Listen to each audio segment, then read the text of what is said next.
Hello friends, मैं मेघा स्वागत करती हूँ आपका अपने चैनल स्टडी विद मेघा पाठक पर। देखिए, इस चैनल पर मैं आपको हिंदी रचना की जो बुक है उसके थ्रू हिंदी का कोर्स कंप्लीट करवा रही हूँ।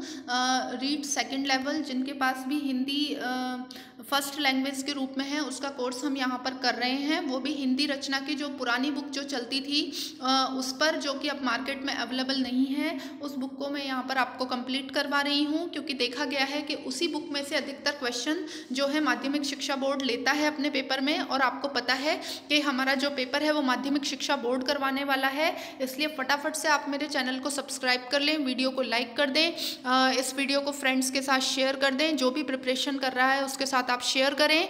बेल आइकन जो है आप उसको प्रेस कर दें, ताकि मैं नया जैसे ही कोई वीडियो डालूं तो उसका नोटिफिकेशन आपको फटाफट से मिल जाए, सबसे पहले आप उसका लाभ उठा सकें।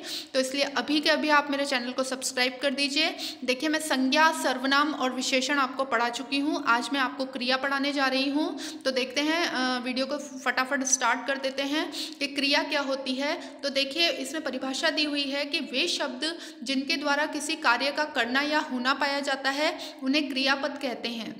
संस्कृत में क्रिया रूप को धातु कहते हैं। देखिए, धातु क्या शब्द होता है, जिस शब्द से क्रिया बनती है उसे ही धातु कहते हैं। जैसे कि खा, खा से खाना बना, तो जो खा शब्द है वो हो गया धातु। ऐसे ही पीना, तो पी जो शब्द है वो हो गया धातु। यानी कि वो मूल शब्द जिससे क्रिया बनती है उसे ही क्या कहा जाता है, धातु कहा जाता है। और हिंदी में उसके पीछे ना लग जाता है तो उससे ही वो क्रिया बन जाती है। जैसे खा से खाना बन गया, पी से पीना बन गया, सो से सोना बन गया। तो इन सब में जो खा, पी और सो है वो मूल शब्द है, यानी कि धातु शब्द है, और उसके पीछे ना लगने के साथ क्रिया बन जाती है। तो देखिए, क्रिया के प्रकार हम फटाफट से देख लेते हैं कि कौन कौन से दिए गए हैं। पहला जो प्रकार है वो कर्म के आधार पर दिया गया है। कर्म के आधार पर क्रिया के दो भेद बताए गए हैं, सकर्मक क्रिया और अकर्मक क्रिया। तो देखिए, सकर्मक क्रिया पहले जो प्रकार दिया हुआ है अकर्मक क्रिया इसमें दी हुई है। तो अकर्मक क्रिया जो है वो होती है जिसमें कोई कर्म प्रयुक्त नहीं होता, यानी कि एक ऐसी क्रिया जिसको कर्म लेने की आवश्यकता नहीं पड़ती अपना मीनिंग कंप्लीट करने के लिए। यानी कि जो सेंटेंस है, यानी कि जो वाक्य दिया हुआ होगा उसमें जो क्रिया दी हुई होगी उसको अपना मीनिंग कंप्लीट करने के लिए किसी अदर, यानी कि कोई अलग से किसी कर्म इंग्लिश में ऑब्जेक्ट बोला जाता है। इंग्लिश से हम ज़्यादा अच्छे तरीके से समझ सकते हैं, इसलिए कर्म मैं आपको बता रही हूँ कि कर्म जो है ऑब्जेक्ट को बोलते हैं। तो ऐसी क्रियाएं जिनको अपने अर्थ को पूर्ण करने के लिए किसी कर्म की, यानी कि ऑब्जेक्ट की आवश्यकता नहीं पड़ती है, उसी को क्या कहा जाता है, अकर्मक क्रिया। तो देखिए, एग्जाम्पल हम देख लेते हैं कि इसमें एग्जाम्पल क्या दिया हुआ है। इसके लिए इसमें दिया हुआ है कुत्ता भौंकता है। तो देखिए, कुत्ता भौंकता है तो अपने आप में ही क्या है, भौंकता है, कंप्लीट हो गया सेंटेंस। इसके लिए कुछ और किसी, हमें ये सेंटेंस अधूरा नहीं लग रहा, इसके लिए किसी और कर्म की आवश्यकता नहीं पड़ रही, किसी और शब्द को इसमें जोड़ने की आवश्यकता नहीं पड़ रही। तो इसी को क्या कहते हैं, अकर्मक क्रिया। यानी कि वो क्रिया जो अपना जो अर्थ है वो अपने आप में ही पूर्णता लिए हुए होती है, उसे किसी और कर्म की अपने अर्थ को पूर्ण करने के लिए आवश्यकता नहीं होती, उसे ही अकर्मक क्रिया कहते हैं। तो देखिए, अगर ट्रिक हम इसमें काम में लें तो ट्रिक एक ले सकते हैं कि हम उस क्रिया पर क्या का क्वेश्चन करें। अगर उस क्या के क्वेश्चन का आंसर हमको मिल करके आ रहा है, आंसर निकल के आ रहा है, तो वो क्रिया सकर्मक होगी, नहीं तो वो क्रिया क्या होगी, अकर्मक होगी। तो देखिए, कुत्ता भौंकता है। अब ये जो भौंकता है ये है क्रिया है पूरी। तो इस पर हम क्वेश्चन करते हैं कि क्या मतलब कुत्ता भौंकता है, कुत्ता क्या भौंकता है। तो ये तो कोई मीनिंगफुल बात ही नहीं हुई, इसमें कोई अर्थ ही नहीं निकल रहा है, ये एक नॉनसेंस सा सेंटेंस बन गया है। तो इसका मतलब ये जो क्रिया है वो है अकर्मक क्रिया। कविता हंसती है, कविता क्या हंसती है, इस तरीके से तो हो ही नहीं सकता। तो ये जो क्रिया है, यानी कि इसमें क्या का क्वेश्चन करने पर कोई आंसर नहीं निकल रहा है, तो वही क्या हो जाएगी, अकर्मक क्रिया। तो जैसे टीना सोती है, बच्चा रोता है, आदमी बैठा है, ये सभी जो हैं अपने आप में पूर्ण क्रियाएं हैं। इनको जो है अपने अर्थ को कंप्लीट करने के लिए कोई और शब्द लेने की आवश्यकता नहीं पड़ रही है। तो यही अकर्मक क्रिया है। आई होप आपको समझ में आ गया होगा। अब हम सकर्मक क्रिया देख लेते हैं कि सकर्मक क्रिया क्या होती है। वे क्रियाएं जिनका प्रभाव वाक्य में प्रयुक्त कर्ता पर न पड़कर कर्म पर पड़ता है, अर्थात वाक्य में क्रिया के साथ कर्म भी प्रयुक्त हो, उन्हें सकर्मक क्रिया कहते हैं। तो देखिए, मैं आसान शब्दों में आपको बता देती हूँ कि सकर्मक क्रिया वो होती है जो अपने लिए ऑब्जेक्ट लेती है, यानी कि ऐसी क्रियाएं जो अपने आप में अर्थ को पूर्ण नहीं करती। वाक्य को पूर्ण होने के लिए एक कर्म की आवश्यकता होती है, एक ऑब्जेक्ट की आवश्यकता होती है। तो यानी कि पहले जो मैंने आपको बताई थी ट्रिक, वो इस पर भी हम अप्लाई कर लेंगे कि हमें जो भी क्रिया दी गई है उस पर क्या का क्वेश्चन करके देख लेते हैं। अगर उस क्या के क्वेश्चन का आंसर निकल के आ रहा है तो इसका मतलब वो सकर्मक क्रिया है। तो इसके जो एग्जाम्पल हैं वो हम देख लेते हैं।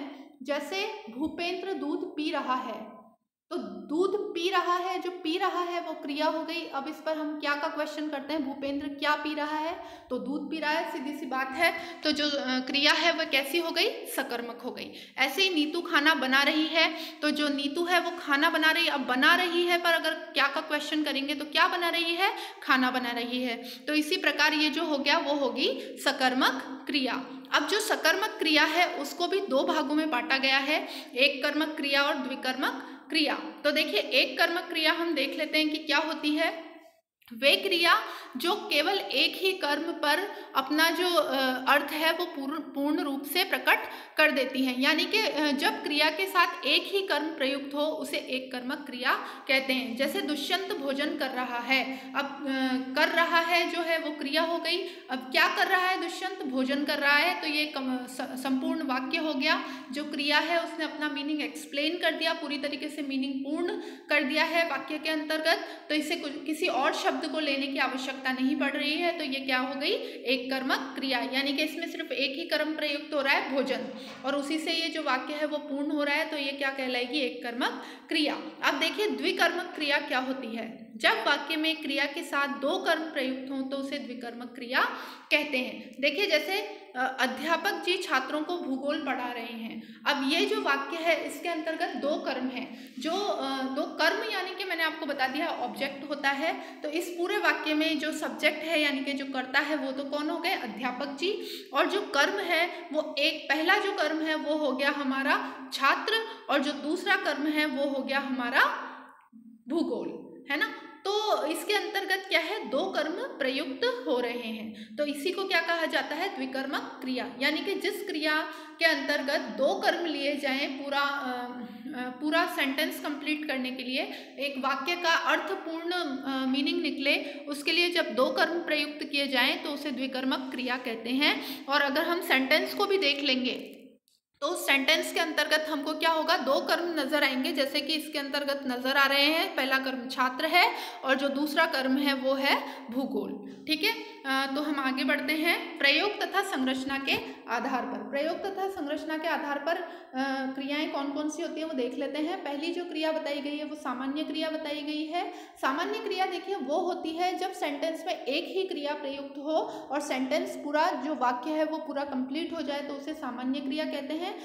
जैसे एग्जाम्पल हम देख लेते हैं, महेंद्र जाता है।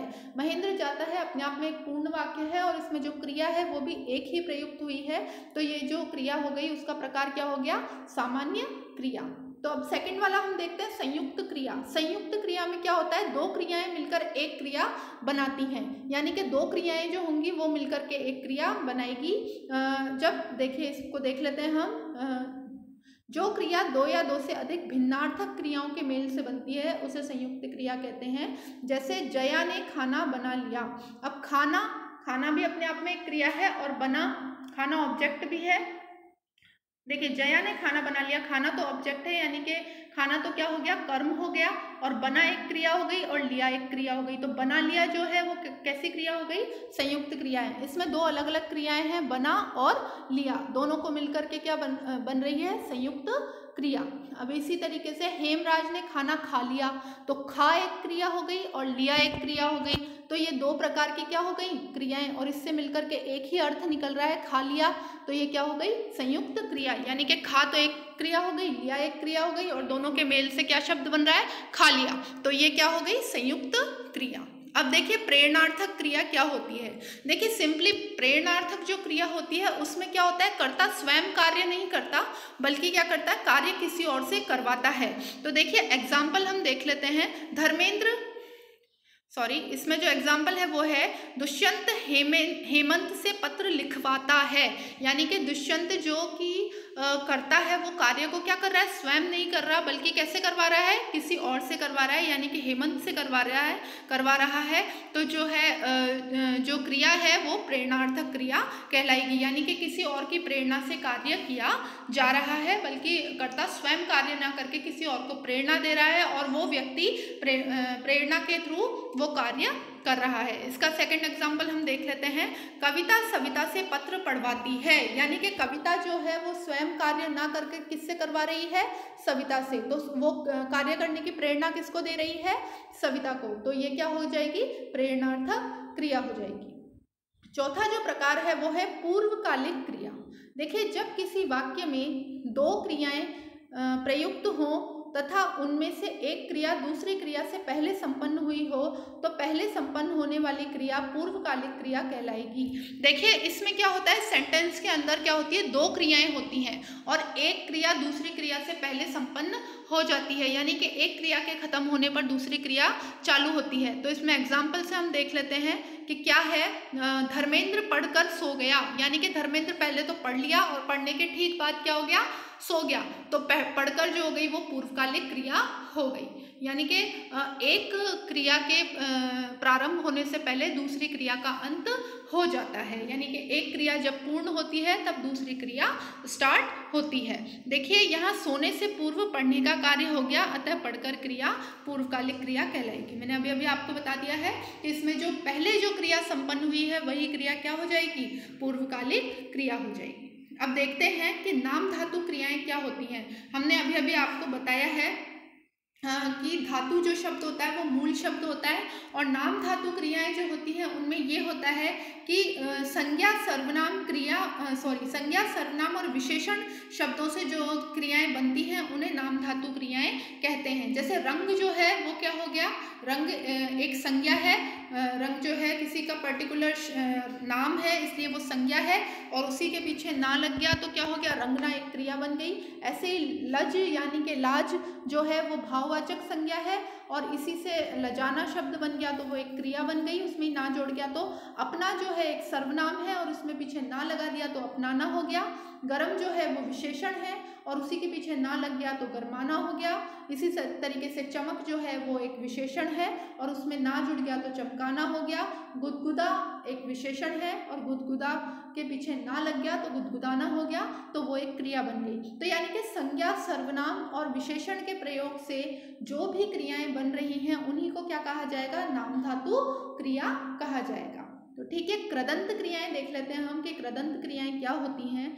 वे क्रियापद जो क्रिया शब्दों के साथ प्रत्यय लगने पर बनते हैं उन्हें कृदंत क्रिया कहते हैं। तो देखिए, ऊपर वाले और नीचे वाले में अब आप कहेंगे कि इसमें भी तो ना लग रहा है, हर चीज के पीछे ना लग जाएगा तो क्रिया बन जाएगी, लेकिन उसमें और इसमें फर्क ये है नाम धातु क्रिया और कृदंत क्रिया में कि नाम धातु क्रिया में तो जो शब्द होगा वो या तो संज्ञा होगा या सर्वनाम होगा या फिर विशेषण होगा, लेकिन जब कृदंत क्रिया आएगी तो उसके अंतर्गत जो शब्द होगा वो मूल क्रिया ली जाएगी, यानी कि वो जो शब्द लिया जाएगा वो क्रिया का मूल रूप लिया जाएगा जिसको धातु भी कहा गया है। तो देखिए, देख लेते हैं कि हम एग्जाम्पल क्या है। चल से चलना, चल एक क्रिया है, मूल धातु क्रिया है चल, उसके पीछे ना लग गया तो चलना बन गया।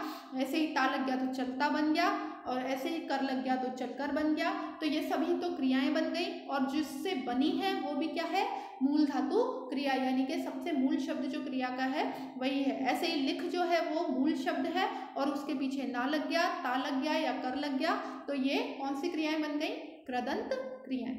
तो देखिए, नेक्स्ट जो है वो है सजातीय क्रियाएं। वे क्रियाएं जहां कर्म तथा क्रिया दोनों एक ही धातु से बनकर साथ प्रयुक्त होते हैं। जैसे भारत ने लड़ाई लड़ी, तो देखिए क्रिया तो एक ही है, लड़, और इसी से दो क्रियाएं बनी हैं, लड़ाई और लड़ी। तो यानी कि एक ही जाति है, जाति कौन सी हुई, जाति यानी कि शब्द जो है वो मूल शब्द एक ही हुआ, लड़, और उसी से लड़ाई और उसी से लड़ी, तो ये क्या हो गया, सजातीय क्रियाएं हो गई। ऐसे ही सहायक क्रियाएं वो होती हैं जो मुख्य क्रिया का सहयोग करती हैं। जैसे भानु ने अपनी पुस्तक मेज पर रख दी, यानी कि रख और दी, ठीक है, यानी कि रख तो एक क्रिया हो गई, उसका सपोर्ट करने के लिए जो सहायक क्रिया दी गई है वो कौन सी दी गई है, दी, वो शब्द है दी।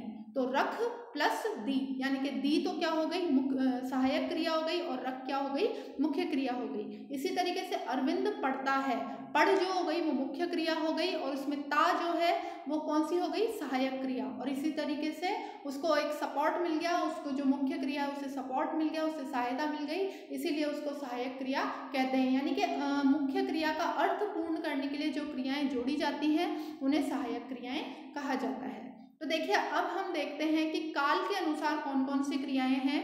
तो पहला जो दिया हुआ है काल के, देखिए काल तो बहुत ही सिंपल है, काल के अनुसार जो क्रियाएं दी गई हैं वो है जो जिस काल में घटित हुई हैं। देखिए जो भूतकालीन क्रियाएं, भूतकालीन क्रियाएं वो है जो भूतकाल में घटित हो चुकी है, तो उन क्रियाओं को क्या कहा जाएगा, भूतकालीन क्रियाएं कहा जाएगा। जैसे सरोज गई, भूतकाल में काम हो गया, जा चुकी है सरोज। सलीम पुस्तक पढ़ रहा था, यानी कि था से ही आपको पता चल रहा है कि कौन सा वाला जो है काल है, ये भूतकाल है। और भूतकाल में भी कौन सा वाला काल है, जिसमें कार्य चल रहा है, तो ये जो क्रिया हो जाएगी वो हो जाएगी भूतकालीन क्रिया। इसी प्रकार वर्तमान काल में जो क्रियाएं घटित हो रही है वो वर्तमानकालीन क्रियाएं हो जाती हैं। जैसे कमला गाना गाती है, तो कार्य जो है वो वर्तमान में चल रहा है, इसलिए जो क्रिया है वो क्या कहलाएगी, वर्तमानकालिक क्रिया। इसी तरीके से भविष्य कालिक क्रियाएं हैं, वो भविष्यकालिक क्रियाएं वो है जो भविष्य में हो रही हैं। जैसे नीलम कल जोधपुर जाएगी, तो जाएगी जो शब्द है वो क्रिया है, और वो किस तरह की क्रिया है,